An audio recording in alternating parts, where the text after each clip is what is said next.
friends. Well, we're back from our vacation. Honey went to Iceland. I went to multiple different places. We've missed you. I hope you missed us, but we're here. I'm Dr. JoNeil Yes. Conley, and I am the Chief Hot Mess Operator from the Hot Mess Headquarters, and I will help you get out of your mess. And Dr. Bonnie Nussbaum, Bonnie, talk about you. Yes, let me see. It's going to take me a minute to reorient to doing this stuff. We've been away from this for a while and now we got to step back in and find the groove. So, I'm Dr. Bonnie Nussbaum, America's kick-ass coach and psychologist, and I mostly work with people who are, they've done their trauma work and they are ready for what's next. It's time for their upgrade. Yeah. And so I love working with people, helping them figure out where am I going from here. Well, you had a lot of insights from your Iceland trip. Just give our viewers a couple of them. I think the biggest thing I brought back was an awareness of how steeped we are in fear in America. Mhm. And when we're the fish swimming in the water, we don't even realize the water's there. But when you go someplace else where that is not the case, and there's laughter in the streets, and people are greeting each other, and people just hang out very comfortably, and nobody's watching their back, and it was just a whole energetic difference that came into sharp relief Yeah. on that vacation. Yeah, yeah. Well, we actually our vacation we went to we drove the Terrahala Skyway, went to the Biltmore. My husband can no longer pick alternate places to stay because he picked a long story short, we're not going back there again. But the Biltmore was amazing. Was absolutely amazing. And then we actually attended the Shriners International Worldwide Convention in Atlanta. And when you were talking about being around people, that was just 4,000 people who love kids, who are philanthropists, who are trying to do good Mhm. things. My husband got an amazing award, the potentates. It was so cool. And he knew nothing about it. I had to keep a secret for 2 months. Oh my goodness. You have to tell you the day that he was going to be getting the award, it was, like the closing session and it was a big deal. And I was trying to get him to wear a sport coat. Oh no, I'm okay with just my khakis and my shirt. And then we got there and I go, I think maybe we should sit up a little bit farther. I'm okay sitting back here. So they're reading his name like he's at the bathroom at the Academy Awards. Is Robert Conley in the room? He's like way in like back balcony kind of thing. But Uh-huh. anyway, but going back to being in an environment Right. where Yes. there's positive, there's Yes. you feel Good good, energy. good energy, Yes. and I don't know about you, but I can walk into a room and I can my energy barometer is working just fine. I can tell. You know what's going on and you know what has gone on. You can feel yeah, yeah, And exactly. when I was a leader, could walk on it. Not even when I was just a leader, but I could walk on a nursing unit, and I could perceive they're clipping along, they're doing okay. There's chaos, there's issues just by Yeah, this isn't going well. Yeah.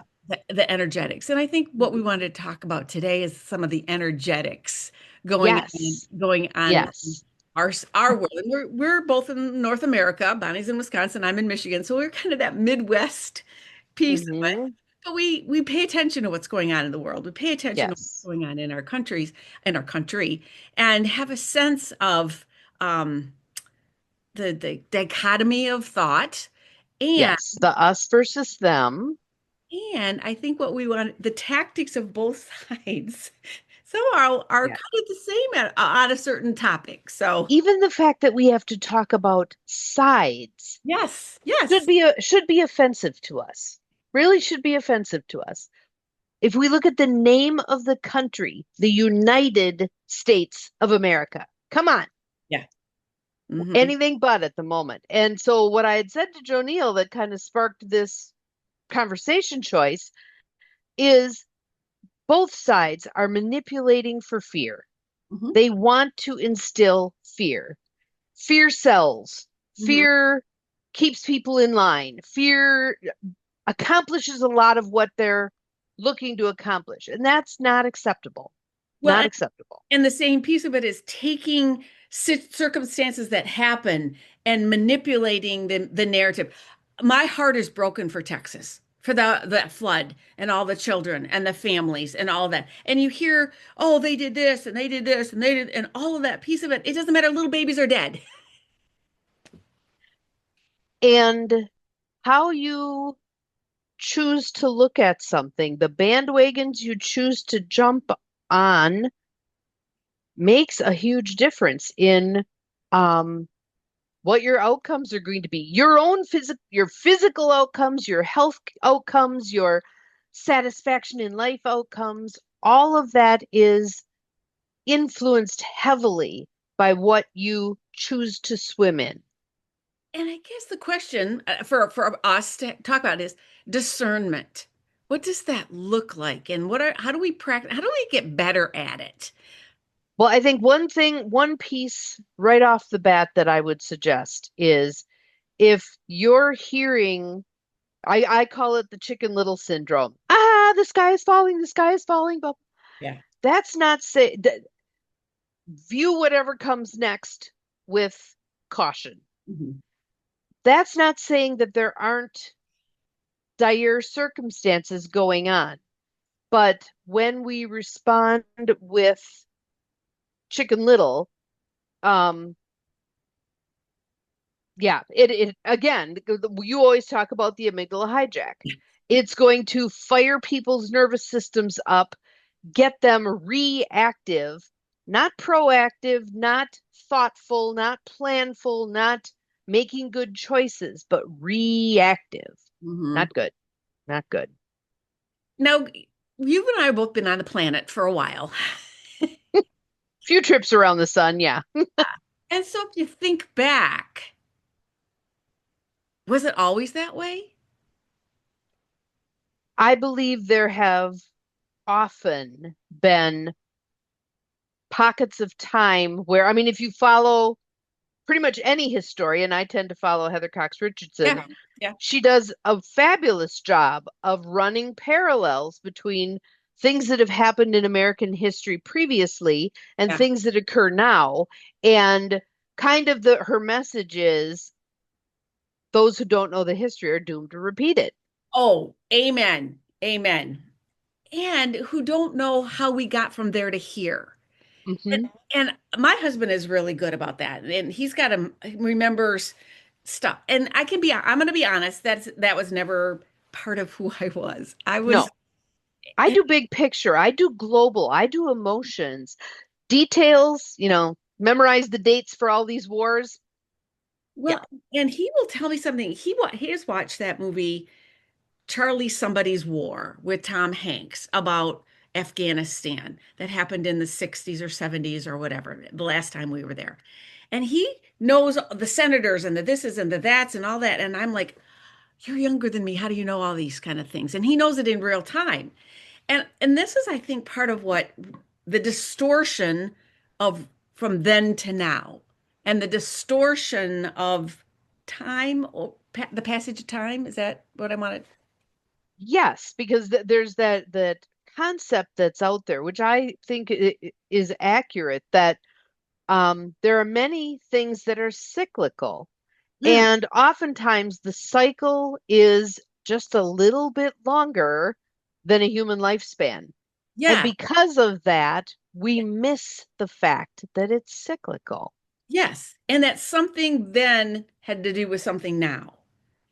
Right. And like you're saying, we may know of the Big Bang part of whatever that thing was, but the toiling that came afterward that led to moving out of that Uh-huh. crisis doesn't get the same, it's not as sexy as the blow up itself. Yes. Well Yeah. said. Well said. So, for us who are living now, what are some Mhm. strategies that we can take and do and how do we pull back from that amygdala hijack and where do we get you mentioned Heather Cox Richardson, where do we get I'm searching for the word unbiased fat where do we look for that? And here's what I'm going to say in terms of unbiased. It's it's again, we're going to still need to be in discernment Mhm. because we could sit five people in front of us who have all the credentials in the Yes. world, and they still can be like the blind men touching the elephant. Yeah. Yeah. Their piece makes sense to them. Maybe they're not putting it in a totally bigger context. Um, and there's oftentimes a lot of biases built into the systems. Yeah. For instance, with the healthcare stuff, even in terms of illnesses that dramatically impact women more than men, oftentimes the research was done with men. Yes. Yes. And yes. Yeah. I do. Bias, bias, bias. Yeah. So we need to be willing to not be lazy, Yeah. Yes. to be discerning, to be willing to be uncomfortable with, I don't know. I don't know how to figure this out. Talk to some people, ask some questions. How do you decide this? Well, I don't know. I flip a coin, you know? And you're going to find that there are a lot of lazy people. Well, Tell me what to think and I'll think it. which goes back to your sources.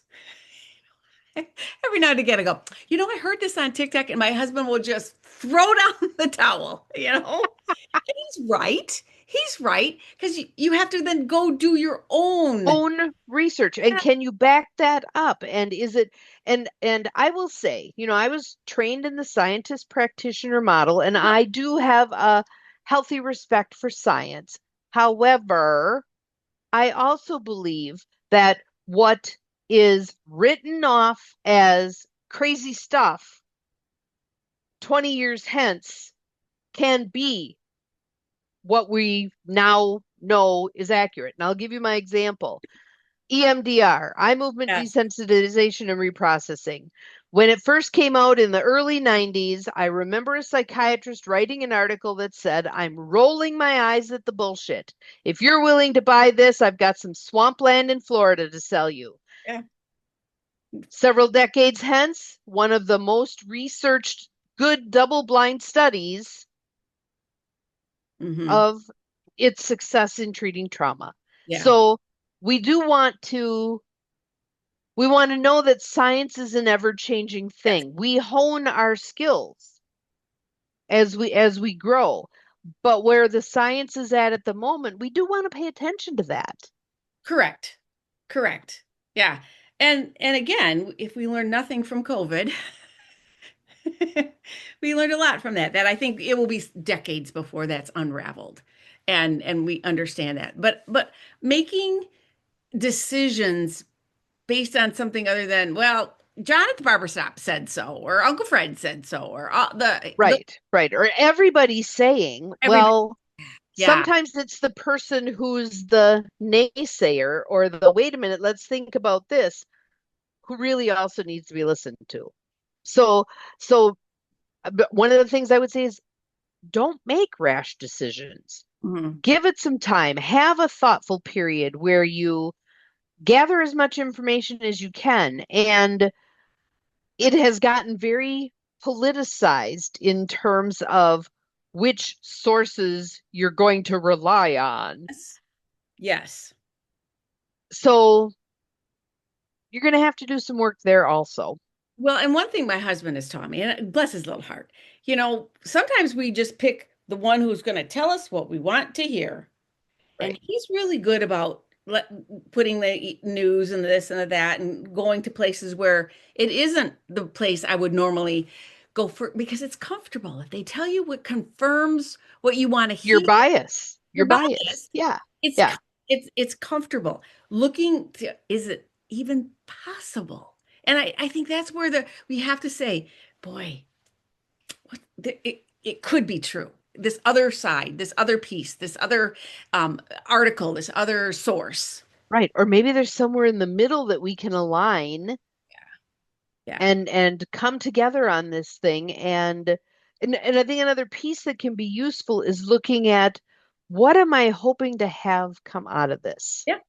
Hmm. What am I, if it's I want to know the answer, the right thing, because then I'm going to feel less scared. What that's telling you is you need to do some work on fear and coming to a place where fear isn't running your life? How do you feel the fear and do things anyway? Hmm. Hmm. And be uncomfortable in your uncomfortableness. Right. Be comfortable And in. be willing to be humble. I mean, I think Americans, I mean, you certainly hear this when you're traveling.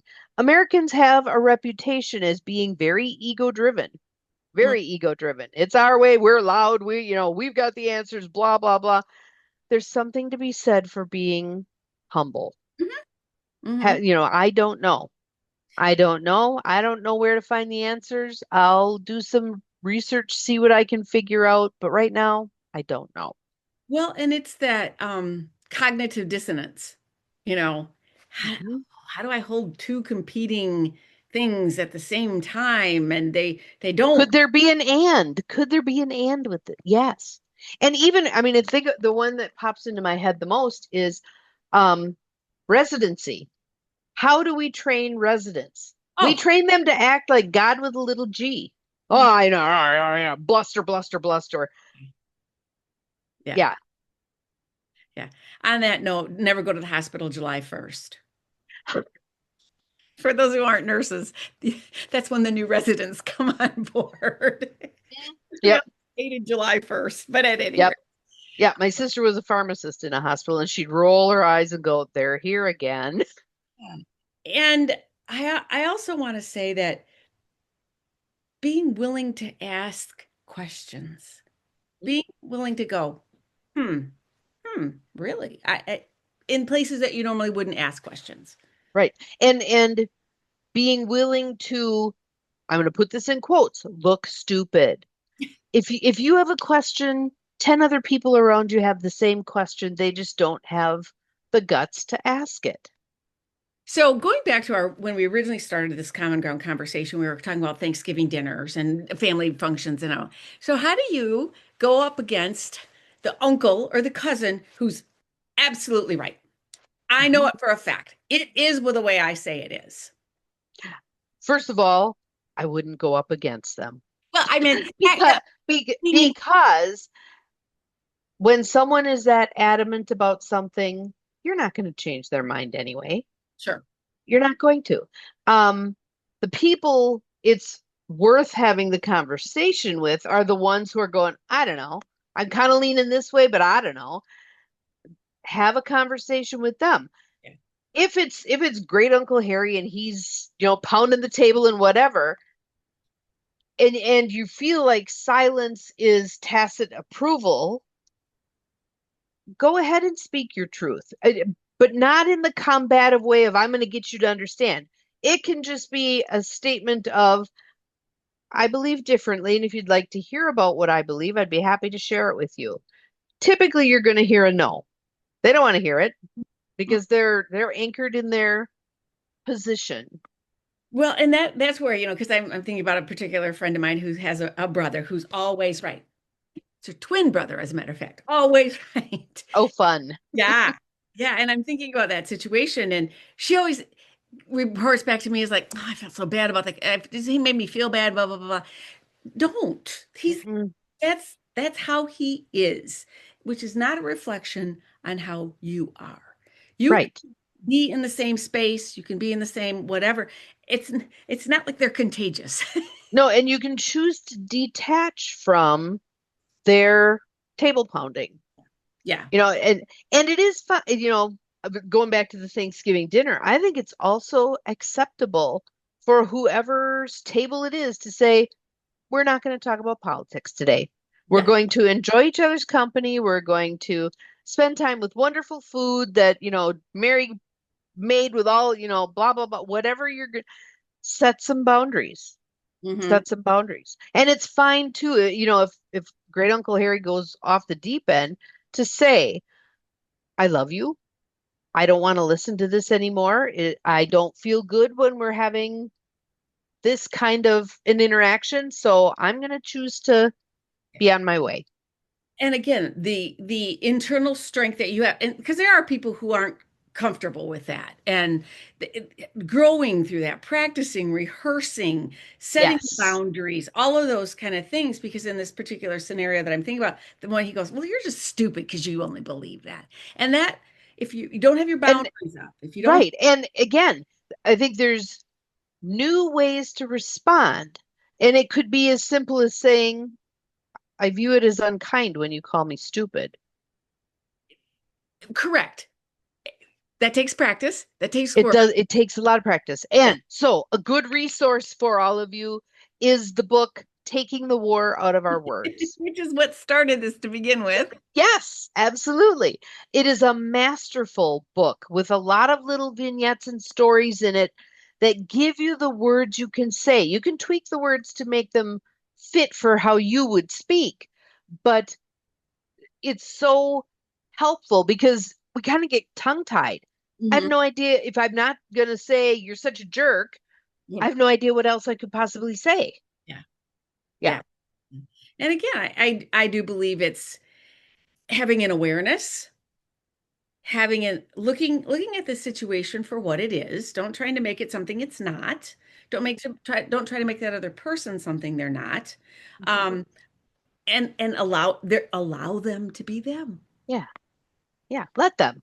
Let them. But again, if it's not pleasant for you to be in that environment, find something else to do. Find something. Maybe you help in the kitchen. Maybe you take the dog for a walk. Maybe you play with the kids. Hmm. Do something else. You don't have to sit there and suffer silently when that kind of a circumstance is going down. So let's circle back to the fear that Mhm. both there's a lot of places in our world where there's We're being manipulated with fear. there you go. Yes. I think calling it what it Yes. is probably And so part of that is paying attention to your own body. yeah. You know, if you're finding your fists are clenched and you're holding your breath and your eyes are bugging out of your head, okay, what am I feeling right now? What Mhm. am I feeling? And interestingly, this was distressing to me to hear this, but that a very small percentage of people can actually label what their feelings are. So we're going to need practice with that as well. Mhm. You know, start with simple, mad, sad, glad. Mhm. Which of the three categories does this seem to fit in? Mhm. We can get to nuance later. And I can speak for my own, as my journey, as none of us are done yet. If I No. find myself at the cupboard, it's like, whoa, what is it that I don't want to feel? What is Mhm. it that's what is, then I have to go through the whole gyrations a lot. Yep.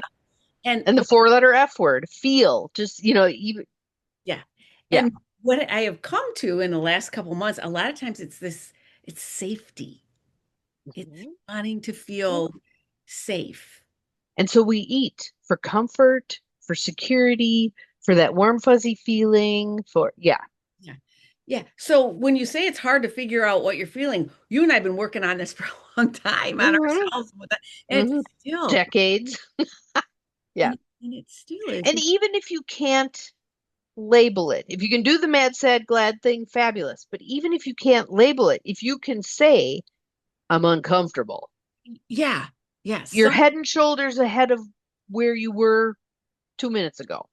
And what's been interesting is watching the 4-year-old learn to put words on what's, and we, a lot of that is, and that's my grandbaby. And a lot of us it's like watching her, like, what am I, and trying to help her get to a place, yeah, where she Where can she can articulate it. articulate it. And again, she's a lot farther along than some of us, Hmm. but when this whole fear is coming at us from so many things, and some of Yes. it is real.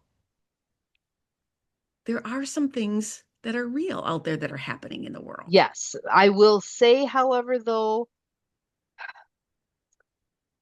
like I'm just going to pick the number of people who have a fear of a plane crashing. Sure. Oh, yes. I'm gonna go with that. It can be a very palpable fear to the point where they will not fly. Yes, yes, yes, yes, yes, yes, yes. If you look at the odds of them dying in a plane crash versus dying and driving their car, it's not about logic.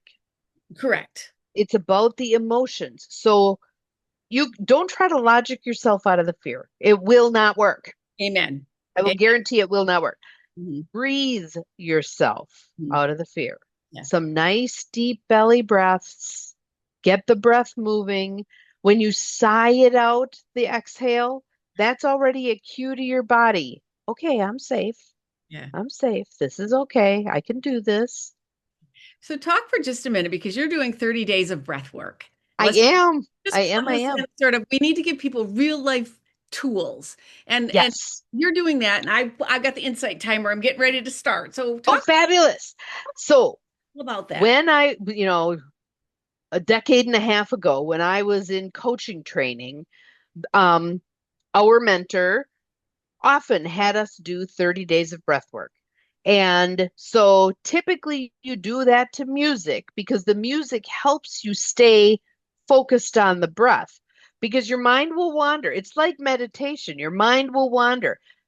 That doesn't mean you're doing it wrong. That means you're doing what you need to be doing. It's just what your mind does. So Insight Timer is one of the tools I use for the music. So like today, I got the hit as I was doing my breathing that because I've been using a heavy drum beat Ah. for with the panting breath, Hmm. and I got the hit that I need a longer one Oh, because when we would breathe in coaches training, it would be 45 minutes, an yeah. hour. Yes. It, Yes. it was they were long breathes. Yeah. Interestingly, time gets distorted when you're doing breath work. So it will feel like you're kidding, we're done. It only felt like 15 minutes. To begin with, when someone says, okay, we're going to do a panting breath for 15 minutes, you're like, I'm Hmm. going to die. I can't do that.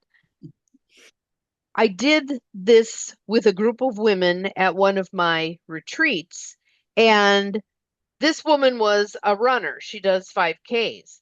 And she said at the end, that was a better workout than a 5K run. Oh, wow. She Oh, said, I thought, oh, we're going to breathe. It'll be peaceful and relaxing. She said, no, that was a workout. yeah. Yeah. So, what you do is you pick a piece of music. I like something that's more activating. There are some that have been set up where it's chunks of different kinds of music, so it moves you into the activating breath and then into a more calming breath as you come out of the breath work. Experiment, look for things, Google breath work. You'll find stuff on YouTube. Mm-hmm. Um, find a place where you can have some privacy, where you can have some quiet. Sometimes I've done breath work in my car, Yeah. sitting in the park, whatever you got to do, right? Mhm. What you tend to find, have a journal handy. Don't get too caught up in journaling. Pay Oh, attention to the breath. It's easy to escape into the journaling yeah. and not stay with the breath. The Hmm. breath is about being present with yourself, Hmm. being fully present with you. Do you, You will find over the course of days, let me just, do you set an intention before your breath work? I do, Okay. yes. I thought, So okay. it can be anything from I'm going to open myself to receiving, or I'm going to release what's sitting right here, right now, or I want to understand myself better, or pick something. It Yeah. doesn't really matter. I view breath work as being like all roads lead to Rome. Hmm. Wherever you start doesn't really matter. You're going to go where you need to go. Hmm. Cool. Um, Once you're several days in, oftentimes you'll be feeling a whole lot lighter Hmm. because you unload stuff as you're doing the work. Hmm. There are a whole lot of people out there who just want to avoid all that. Yeah. Here's my caveat with that. Isn't it better to face those things that you've been stuffing when you are a vibrant, Hmm. aware human being, as opposed to end of life? Your resources are depleted, you're preparing to transition, and sometimes shit starts flooding in. Yeah. That's not fun. Yeah. That's That not is fun. a really good point. That's a really good point. So let's do some kind of summary of what we talked about here. Bonnie and I could talk for days, just so you know. We can. We can. I think the number one thing we'd like you to take away from this is just moving you into a place of awareness. Mhm. Look for where you are being manipulated. Look for where they are trying, people, whoever, factions are trying to move you into fear to create even more us versus them. Mhm. Notice it, recognize it, hopefully choose to step away from it. I'm not playing that game. Mhm. Use your breath, move yourself back into a place of we, Mhm. not us and them. We. Mhm. Yeah, and look for sources that might not be the ones you always look to. Mhm. Look at different voices, different people, different Yes. words, different articles, different places to go. There And was a very interesting one yesterday. Um, I follow a woman from Missouri named Jess Piper, and she had posted something, and there's another group that I follow, and they had posted something. They're both on the same side, as it were, and they were radically different explanations for why something was the way it was. wow. And I'm like, oh, this is interesting. And one of them chimed more for me than the other did. It's like, Mhm. oh, this is interesting. So I'm paying attention to my own reactions. I'm also acknowledging because I could see people reading those and going, "Oh, but they're on the same side. They really ought to believe the same thing, so I'm just gonna, yeah. Yeah. No, I was curious about it. It was interesting. And I do think kind of packaging this, our beliefs come from a whole bunch of stuff. And I Mhm. think family of origin, where we went to school, what part of the country, what our Religious training. religious training, expectations. So you can declare a quote unquote side, but what brought you there is absolutely different from every other person that is there as well. Right. And if you take all of the people who have a particular label attached to them, you are going to find as much diversity Mm. as you do across labels. And I think what you and I are endeavoring to say is be open, be Mhm. willing, Be be curious. curious, be Be curious. curious. Yes.